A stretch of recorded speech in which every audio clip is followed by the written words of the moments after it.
All right, mic check, 1, 2, mic check, 1, 2, 3, 4, mic check. Mic check, 1, 2, mic check, 1, 2. You good? All right.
As Chief of Police, I remain fully committed to serving the citizens of Montgomery and ensuring that our department continues to work tirelessly on your behalf.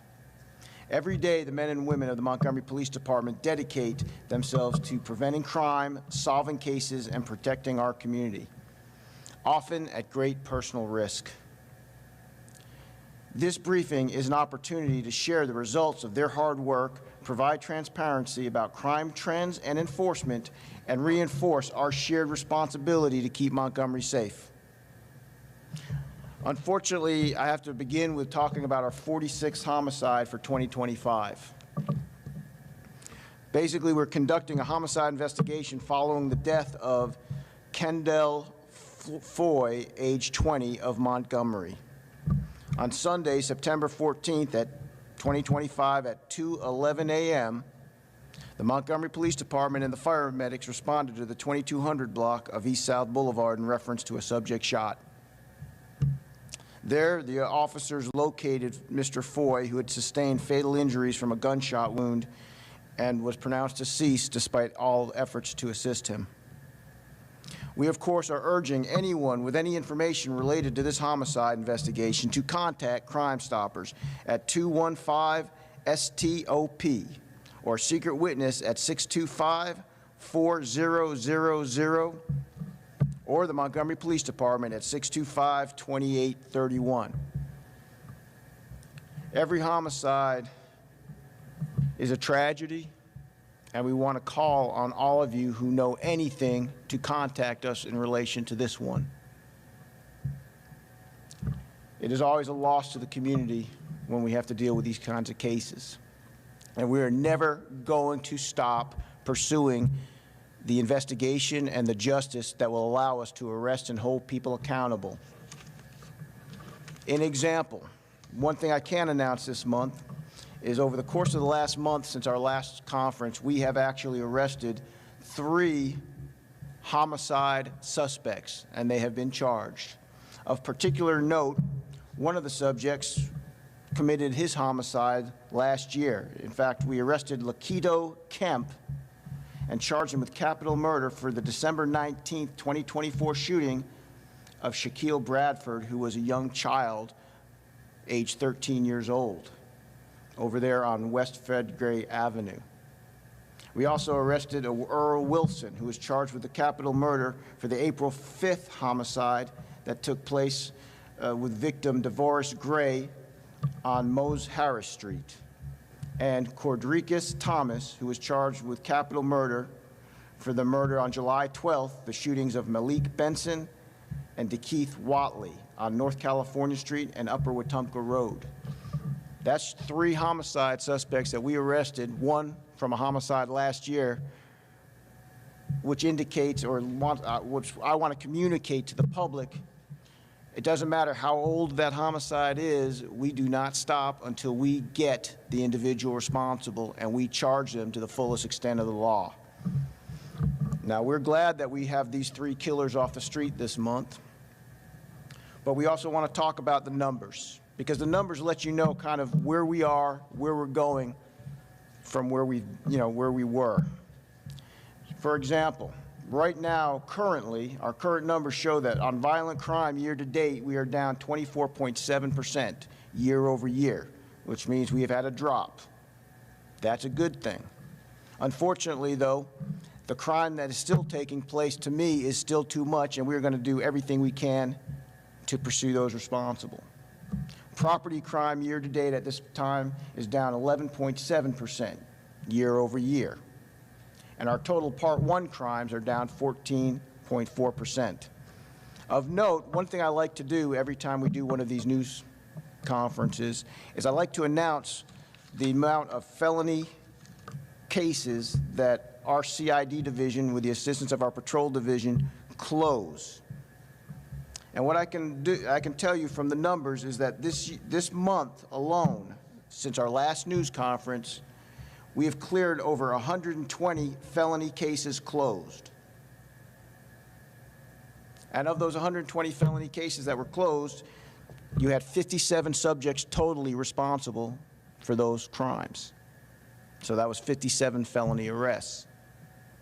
An interesting breakdown shows that 12 of those arrests 12 of those people were responsible for 63 of the felonies that we closed this month. 12 individuals.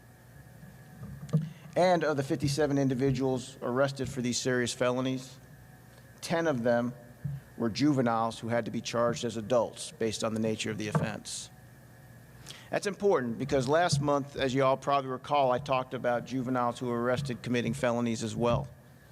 Families, have to come out and start really paying attention to their children, getting them involved in all of the different events, all of the different activities that we pursue.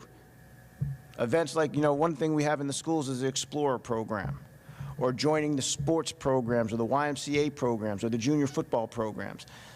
Get involved in your kids' lives because, unfortunately, a lot of times we're dealing with them when they've committed these crimes, and we're going to do everything we can with them, but we have to hold them accountable to the law.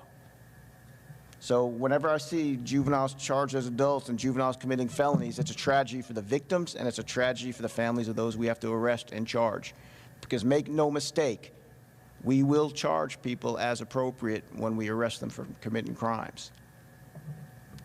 Now, one thing I also want to make mention of, too, is that unlawful breaking and entering of vehicles. While our numbers have shown a slight decline since last year, one thing we have found is some of the subjects we've been arrested have committed multiple counts.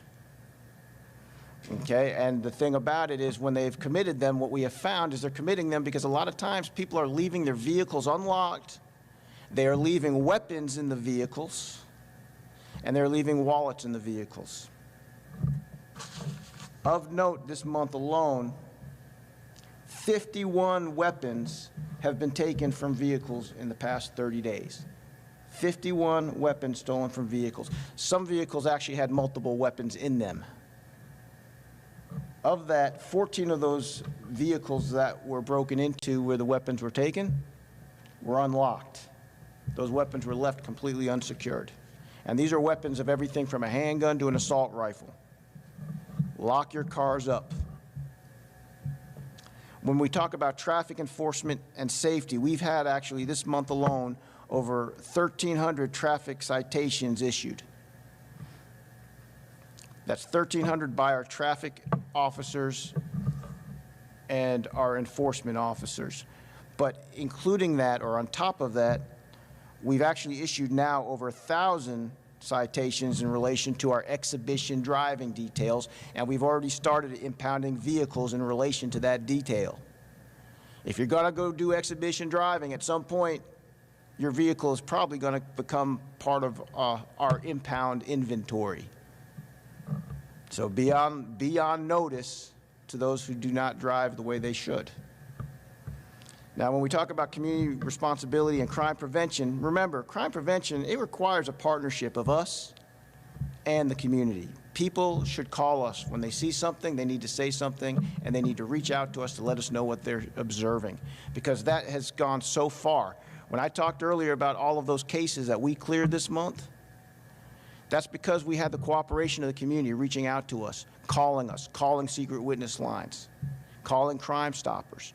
Do not hesitate to do that, because when you call those numbers, we do pursue those cases. And I want to give some preventative tips, because there's some things going on that I've been noticing in the crime trends. We've been seeing people have their cars stolen because they're leaving them running. Don't do that. If you're going to stop somewhere and you're going to go inside, or you're going to be, sedentary or stationary for a minute, turn your vehicle ignition off, take your keys with you. Don't leave your weapons in your vehicles. With the winter coming on and the colder weather, unfortunately, we see an uptick in vehicle thefts because people leave their vehicles running in front of the convenience store or in front of their house in the mornings. Stay with your vehicle when you have that engine running, please, because you do not want to hand a criminal your vehicle. Also, one thing to think about, and I'm real pleased to think about this, is that we do community engagement with something we call the Citizens Police Academy. And tonight we are actually starting a Citizens Police Academy at 6 o'clock. We're actually real happy with it because we literally are starting this 8-week session with over 35 participants. And participants are going to be learning about police operations, investigative procedures, criminal and traffic law, narcotics, canine units. They'll even get to do ride-alongs with our officers and learn how to utilize our weapons in some ways. So it's a really good experience both for the students and for the officers in the interaction with the community. Lastly, I want to talk about something that I know everybody always asks me about, which is going to be recruiting. Right now, we have 85 individuals who are in processing to be hired. That's 85 individuals who are made up of both professional support staff and police officer trainees and lateral police officers who want to transfer to our agency. We're real pleased with the numbers as they're going and in the direction they're going, because we're going to keep going forward in that mode. In fact, we have a class that we are planning to start at the Police Academy in November of this year. So if people out there are interested, just know, and they want to get in that November class, they should go to joinmgmblue.com. Again, that's joinmgmblue.com, because we are hiring. Now, I want to reaffirm that we are committed to the safety of this community. I believe that the citizens and the police acting together and in conjunction with each other can make this city safer. And the men and women of this department acting along with all of us can keep the city safe and make this a much better environment and year going forward. But it's going to take work, and we're going to keep working. I cannot emphasize enough my commitment to this city, my commitment to this police department, and my commitment to all of you to do everything I can to keep making the progress we have been making. But the way I look at that progress, we have a long way to go, but we are getting there. Now, I will open the floor up to questions. Chief, if you can, talk a little bit, what do you attribute this success to? The success is, I would attribute it to consistency. Basically, we have been utilizing consistent, ongoing efforts by all of our officers working together to make things happen. And what I mean by that is that our recruiting officers are doing everything they can to be going to the schools, but they're doing it consistently. They're never drawn back. Our patrol officers are doing everything they can to be not just answering calls, but actively going into businesses, talking to people in the businesses, actively handling their calls and going after suspects and making arrests. In fact, one of the nice things that I've been noticing even just this past weekend is the officers are really doing great work making their arrests and making more arrests as the weekend had progressed, which said two things. One, even though the call volume stayed roughly the same, it meant that the officers were actually getting a lot of success in communicating with each other and communicating also with our investigative arm, because the thing about it is those arrests lead to the investigative arm, which is then able to work with closing cases. And of course also communication with our partners, like both our federal and our state and other local partners like the Sheriff's Department. I mean, basically, this success is not just any one person. What it is actually everybody acting together and acting together as a team consistently, day after day, hour after hour. And the thing about it is, as long as I'm here, I'm going to keep pushing that. I'm going to, you know, from the back, the front, the side, but we're having success, and as long as we keep pushing, we are not going to go back.